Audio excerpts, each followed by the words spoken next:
At the edge of our town, there's a shitty gas station that's open 24 hours a day, 7 days a week. If you were to go inside, you'd see row after row of off-brand chips, cookies, potted meats, and ramen. Expiration dates suspiciously missing from canned goods like they were filed off years ago, and some misguided attempt to control inventory turnover. Nobody ever complains about the aesthetic. By some providence bordering on supernatural, the health inspector was repeatedly signed off on the business. Always kindly ignoring both the faint smell of some kind of mysterious chemical cocktail that is the defining characteristic of the establishment, and the family of mutated raccoons that live in the crawl space behind the grease trap. The Alpha, a muscular 3-foot-tall son of a bitch named Rocco, has been spotted multiple times chewing on people's tires and has been run over at least twice, but keeps coming back. That lingering smell, a sweet combination of honeysuckle, ammonia, vomit, and who knows what else, has never been positively identified. It's strongest right after a rain, and pungent to the point of tear-inducing if you get too close to the storm drains where even Rocco and his clan refuse to tread. If you were to go inside, you might also see the bathroom cowboy. He exists as a sort of urban legend. Even though he's never been officially confirmed to exist, we have several security camera recordings of a man fitting his description entering the building, heading into the bathroom, and leaving. What makes him legendary are the things people claim to see him doing in the bathroom. Stories run the gamut from pretty weird to impossibly bizarre. Like the guy last week who went to pee but changed his mind when he saw a man dressed as a cowboy handing out balloon animals. The fuck? I also would refuse to piss. I'd be like, I'll just piss outside by my car. It's like, I'm good, thanks.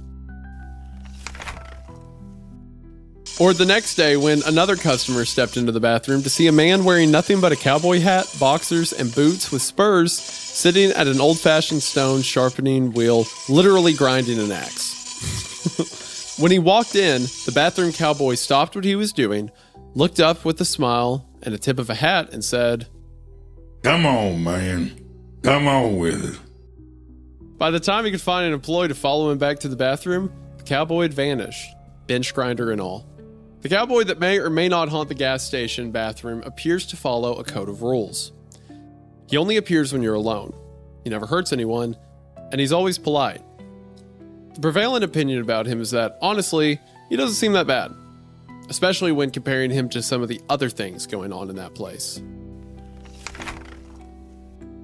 If you go inside, you might instantly get a toothache. It's a strangely common phenomenon that nobody really understands. It should go away on its own after a couple hours.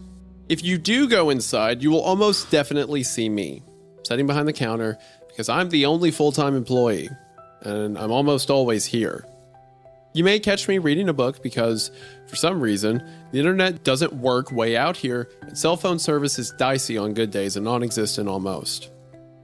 If you need to make a call, you can leave and go up the hill a ways, preferably back towards town, because the other way will take you into the woods, and you don't even want me to go into all the reasons that's not a good idea.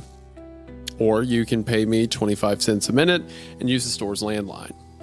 That arrangement was cooked up by the owners, and I have to actually enforce it because they do check the phone records. Sorry.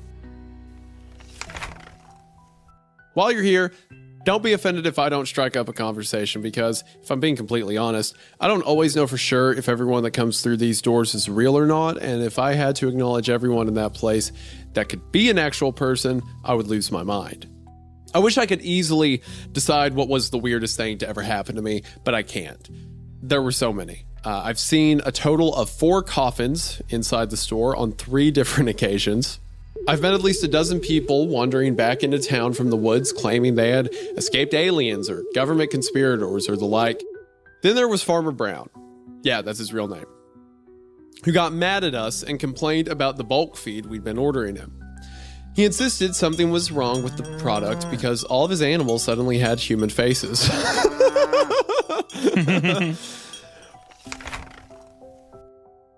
I spent a decent amount of time yesterday at the start of my shift trying to decide which story would be worthy of being my first to document to the world. Anytime I tell someone outside of the gas station anything about what happened therein, I know what to expect. People don't believe it, or people don't want to believe it. Imagine the difficulty I had trying to call the sheriff's station to explain that half of a pig broke into the store and is currently running amok, breaking things and screaming with the voice of an old woman. You said half a pig? Yes, I meant half of a pig. A pig? Yes, a pig. Which half? The front half. Some kind of joke. No, this isn't a joke. Where are you? I'm at the gas station. Which gas station? What do you mean, which gas station? The shitty one at the edge of town. Where's that? You must be new. Can I please talk to someone else? She finally put me through to Tom. Tom's the sheriff's deputy that drew the short straw all those years ago and had to come out to the gas station for the first time, back before his hair was all white. He's been in enough times now that all I have to say when he picks up the line is, It's half a pig. It won't stop screaming and I can't catch it. and then he grunts, mutters something about that being, Pretty freaking weird. and then drives out to help me catch it. Tom is a good guy. Just like a guy who doesn't give a fuck anymore. Just an old sheriff like, well, I guess I'll be out there. half pig, got it, with the voice of a woman, okay. I asked around, but nobody knew where the pig had come from. I asked around, but nobody knew where the pig had come from. This was back when Farmer Brown was still alive, and he came down to take a look and provide his expert opinion. According to Farmer, the pig had somehow been chopped down the middle, but miraculously none of the important organs were hit. Nothing supernatural about it, just really unusual. It stated the local elementary school as a kind of mascot for the summer before a scientist and his team from somewhere up north offered the school $1,000 to let them take it. For science, I suppose. Anyway, I don't mean to ramble, but my point is that it's hard to believe some of these stories if you haven't been inside the gas station at least once. And maybe you have. We're the only gas station for miles. We're close enough to some big crossroads. If you've ever been out driving in an unfamiliar part of the country and found yourself lost, it's not impossible that you could have found yourself at my doors. If you have a strange memory of a weird place that somehow doesn't seem to fit with the rest of your memories, then there's a chance we've actually met. Now back to last night. I was sitting behind the counter with a pen and book of receipt paper, trying to remember the strangest thing that has happened to me that still falls within the realm of believability, when Diego interrupted my concentration. Diego is one of the part-timers at the gas station. We have a long list of part-time employees. The owners like to hire transients, drifters, hitchhikers, passerbys, and runaways looking for work for a few days. I try not to get to know the part-timers. They come and go after a few days, sometimes a few weeks, rarely long enough to form any kind of meaningful relationship. But then there's Diego. Diego has been working here for almost a year now. He started as part of the prison work relief program, unloading trucks twice a week. He was the only one of the 12 prisoners that didn't disappear during a freak snowstorm last December, but that's none of my business.